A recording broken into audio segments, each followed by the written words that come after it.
Recording in progress. Reimagining Beloved Community, Part 2. As I said a moment ago, this is the second of two in a sermon series with the book A More Perfect Union, A New Vision for Building the Beloved Community by Adam Russell Taylor.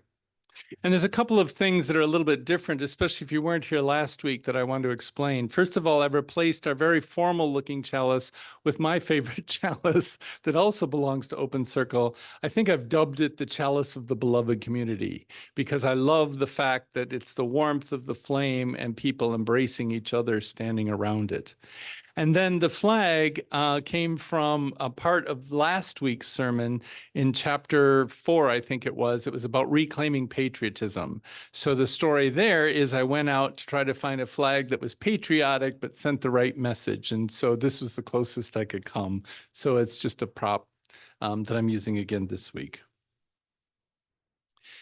So recently, you probably were aware that Louisiana's legislature mandated that every public school in the state display the 10 Commandments in each classroom.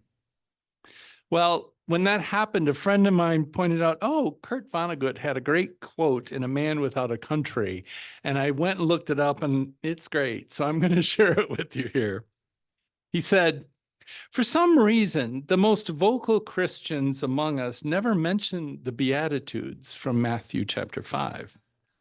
But often with tears in their eyes, they demand that the 10 Commandments be posted in public buildings. And of course, that's Moses, not Jesus. I haven't heard one of them demand that the Sermon on the Mount, the Beatitudes, be posted anywhere. Blessed are the merciful in the courtroom. Blessed are the peacemakers in the Pentagon. Give me a break, unquote. So Beatitudes. I grew up Christian and went to Christian school, and we talked about the Beatitudes, and I knew they were part of the Sermon on the Mount, and Jesus did them from the top of the mount to all these people.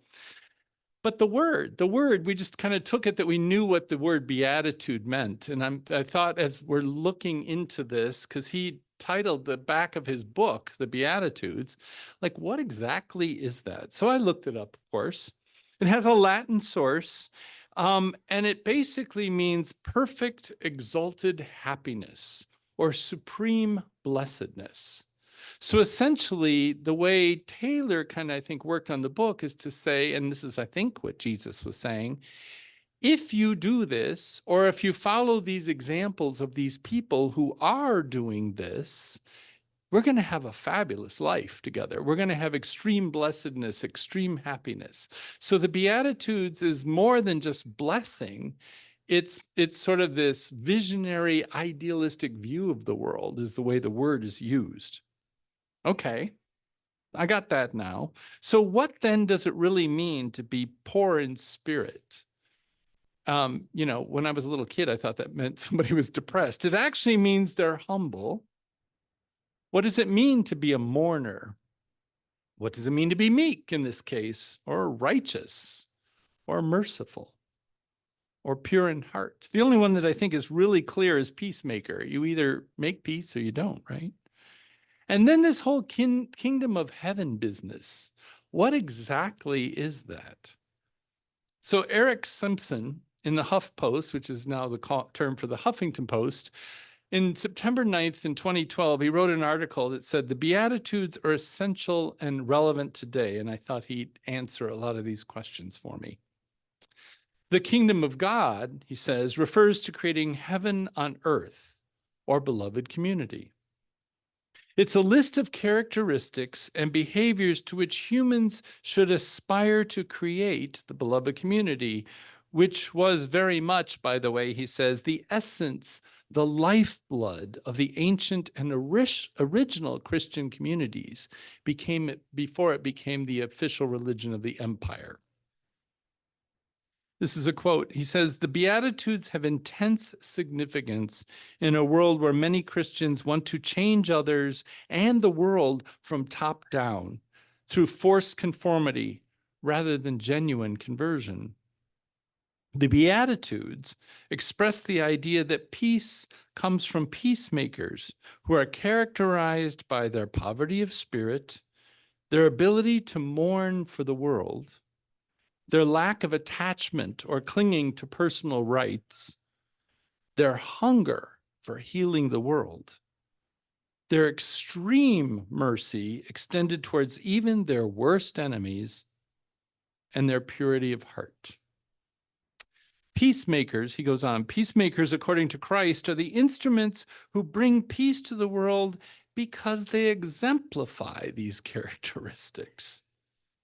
Change comes from the inside and moves towards the external.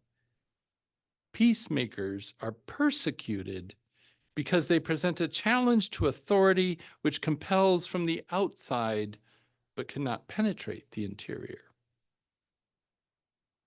So all of that is actually very similar to the definition of beloved community as expressed by Martin Luther King Jr. and Coretta Scott King that I talked about last week. Just a little bit of a refresher. King described the beloved community. He used the term over and over again, but didn't give us a lot of definition. But what he did say was that it's a vision of total interrelatedness across the entire planet. The solidarity of all humans living in a collective destiny. It's grounded, of course, in unconditional, or he used the words agape, love, and applies to all. There's no worthy or unworthy of love. And then, of course, King famously believed that nonviolence was the key towards building such a community. Well, after he died, Coretta Scott King explained more deeply what beloved community meant, or from his perspective, and said problems and conflicts still exist. This isn't a Pollyanna, Wizard of Oz kind of place. Problems and conflict exist, but are resolved peacefully and without bitterness. Caring and compassion drive political policies that support worldwide elimination of poverty and hunger and all forms of bigotry and violence. It's a state of mind and heart, a spirit of hope and goodwill that transcends all boundaries and barriers and embraces all creation, centered on reconciliation. So that grounds us in what a beatitude is and refreshes us with what the explanation of beloved community is. So I'm going to go into the book again. So if you recall, he wrote it in 3 parts. Part 1, he was stating the case for why should we still believe in this? And he talked about, well, we have to kind of reimagine a story that we can all believe in. And that part ended with the patriotism, that we needed to reclaim patriotism. And so it's all of these reasons for believing in beloved community. And then the second part, he got into what are the stumbling blocks of why we can't, why are we divided? And if you remember, he quoted some very poignant myths that were written about America. It's sort of the manifest destiny that are feeding all of this kind of way of thinking. So now part 3, he called the Beatitudes of Beloved Community. And I'll be honest with you, when I read it, I thought he was going to give me more of a definition of what he meant by beatitude, kind of takes it for granted that we all understood what that meant. And he doesn't even come back to refer to it in most of the chapters. So I took the liberty of adding the word beatitude of in front of all of his chapter titles, so it kind of made sense to me. So for example, chapter 9, he called it equality, the Imago Dei imperative, and I called it the beatitude of equality. And then the Imago Dei imperative is what he talks about. So the beatitude of equality means if we had equality, if we were living into the blessing of equality, this is how it would be. This Imago Dei principle, Latin for in the likeness of God, or I changed it to the likeness of the divine, it's a fundamental principle in both Christianity and Judaism. And it's an understanding of equality from a religious and spiritual vantage point, he says. It's saying essentially, if you go up to every person and somehow even your worst enemy, you could see the image of God or a spark of the divine in them, that's the way we should live and treat everyone in creation. And so then when we oppress or treat another person with contempt or hate, we're rejecting and denigrating that divine spark in them. So he closes this first chapter with this quote: if we truly internalized believed and acted upon the belief that all people are made in image and likeness of the divine, we would be intolerant of any ways in which punishment and privilege are tied to the color of a person's skin, their gender, or other aspects of their identity. The Imago Dei belief, put into practice, provides the moral foundation on which the beloved community is built. Believing and living out Imago Dei requires us to ask, how much are we willing to sacrifice for full freedom and justice? In other words, how much are you willing to do so that Imago Dei can be seen and affirmed in everyone? Because this is the essential, truly building block of beloved community. Chapter 10, it's the beatitude of radical welcoming. We talk about that a lot in Unitarian Universalist circles, the inherent worth and dignity of everyone, and we want to make a space where everyone feels welcome. So he goes and talks about the biblical roots of that it's found throughout the Hebrew Bible to welcome the migrant, often referred to as the stranger, and then it's echoed in the gospel teachings of Jesus. It calls us into what it forces us to do is go into this moral analysis as we identify and redress the root causes of our border crisis and immigration. And he closes this chapter to say, will we embrace a border wall or the Statue of Liberty as the symbol that defines our nation's moral posture towards immigration? Which symbol fulfills our deepest religious and civic values? Will our nation be again known for having an open door to the world's most persecuted and oppressed people? Chapter 11 is the beatitude of Ubuntu. Now, Ubuntu it's the source is African Bantu language, and it means interdependence. It's one of the values that we now have lifted up in the Unitarian Universalist Association, interdependence. And I think when we talked about it last spring, we kind of struggle with that because there's the interdependence and independence and all kinds of things get mixed together. In fact, that's because of our culture. In the United States, we were founded on the principle of independence. We're very proud of it, and it remains the cornerstone of our cultural identity. Interdependence is not usually cited as a cornerstone, but it is what binds us together in the moral and practical sense. Taylor brings out a couple of threats that are threatening our interdependence. And the one that is most obvious is global climate change. I can't control the poisons in my own yard or the CO2 going into the air. The winds blow, the water travels, it threatens us all. But then he goes into, and I think everybody here is pretty in tune with that. What he goes on to talk about is poverty and Dr. King's Poor People's Campaign. And he says poverty is kind of one of these things that's in every single society and needs to be addressed. And there's a new approach with 3 core commitments: encouraging greater proximity with people living in poverty, then you can't look away. Building consensus and momentum around evidence-based, comprehensive policies that can often transcend the left or right divide.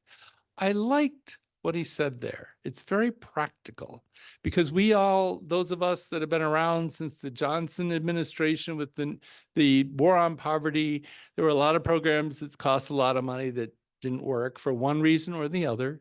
And there's a lot of things that have tried. That's not true. Okay. Some things worked, some things didn't. The money went to the war. Thank you, Lucetta. No, my image, and thank you for that. My image, I grew up outside of Chicago and all the housing projects that didn't end up turning out so well, and they ended up tearing them down in the 80s. And it's, anyway, the point was that poverty's with us all the time. We've got a lot of experience throughout the world on what works and what doesn't work. And so are there things that we could all agree on to do. Then the last point was reframing and correcting the narrative around poverty to ignite greater empathy and moral urgency. Ubuntu interdependence teaches us that our nation's health is inextricably linked to the thriving of all people. In particular, it teaches us that when the most vulnerable thrive, we all thrive. When one part of America suffers, all parts suffer with it. And when one part rejoices, all parts rejoice with it. Chapter 12 is the beatitude of prioritizing nonviolence. He uses Reverend Dr. Martin Luther King Jr. quote, "In the guilt and confusion confronting our society, violence only adds to the chaos. It deepens the brutality of the oppressor and increases the bitterness of the oppressed. Violence is the antithesis of creativity and wholeness. It destroys community and makes brotherhood impossible." Taylor cites his infatuation with the Student Nonviolent Coordinating Committee, or SNCC, when he was growing up in the 1960s, and John Lewis was part of that, ahead of it back then. So he gives us this quote from their founding statement as a conclusion to the chapter. Nonviolence, as it grows from the Judeo-Christian tradition, seeks a social order of justice permeated by love. Again, that love-centered life. Through nonviolence, courage displaces fear. Love transcends hate. Acceptance dissipates prejudice. Hope ends despair. Faith reconciles doubt. Peace dominates war. Mutual regards cancel enmity. Justice for all overthrows injustice. The redemptive community supersedes immoral social systems. The beloved community requires this kind of moral clarity and resolve, with a commitment to nonviolence at the center. Chapter 13 is the beatitude of environmental stewardship. And we're sitting, you are, in a building with solar on the roof. I think this congregation gets environmental stewardship, so I'm not going to dwell much on this, other than he gave one really poignant example. It was a sermon called "I Can't Breathe" by his pastor, the Reverend Howard John Wesley of Alfred Street Baptist Church outside of Washington, D.C. It talked about how there was a comparison of the last words of Eric Garner and later repeated by George Floyd, "I can't breathe," and a comparison to that with the whole world, the whole atmosphere, saying that every time one of these major Earth events happen that we're having more and more of, it's as if the Earth is saying, "I can't breathe." And I thought that was a really interesting comparison to bring it really close to home. He ends with, "Our future does not have to be characterized by pain and havoc. The supposed sacrifice, however, is also one of the benefits." This is for good environmental stewardship. "As we adjust our lives to create positive change to our climate, we will be changed for the better, including our economies, our way of life, and how we care for our neighbors, our community, and our planet. As we build the beloved community to steward the planet and better the world, the beloved community builds us." Chapter 14 is the beatitude of dignity for all. And here he cites this example that I wasn't aware of. It's called the Sustainable Development Goals, or SDGs. Supposedly, it's world leaders from all countries of the world. It doesn't have to be just the Western countries. It was all of them. And they have agreed to a global agenda centered on 17 goals, with 169 targets, to end extreme poverty by 2030, protect the environment, address climate change, combat inequality, promote peace, and improve governance. It's quite lofty, these goals. But the fact that everybody in the planet could agree that it's something we should work on, I think, is a first step towards coming to this beloved community. And then chapter 15 is the beatitude of revitalizing and reinventing democracy. He states some of the same things that he did in earlier chapters. Historically, religious organizations stayed out of the messiness of politics. But the religious right changed all that and has clouded the separation of church and state. Taylor argues the country would not benefit, though, from a religious left, which I think those of us on this side have sort of discussed once in a while. Per last week's message, he said, religious organizations should serve as the state's conscience, holding all sides accountable to faith-inspired values. He says, while many forces are undermining our democracy, our voices, our activism, and our votes represent both the antidote and a renewable resource for revitalizing democracy. These are essential to exercising our civic discipleship and upholding the biblical mandate to restrain evil and advance the common good. By revitalizing and reinventing our democracy, we can even the playing field and enable the beloved community to flourish. So he packs a lot in these 6 chapters. So I'm just going to, as I say, land the plane. It's been circling for a while, going through the book. Land the plane, I decided, if I wanted to sit back, I'm going to write my own Beatitudes. What would I write if I wanted to write Beatitudes? So I call them the Beatitudes of Beloved Community, a la Taylor.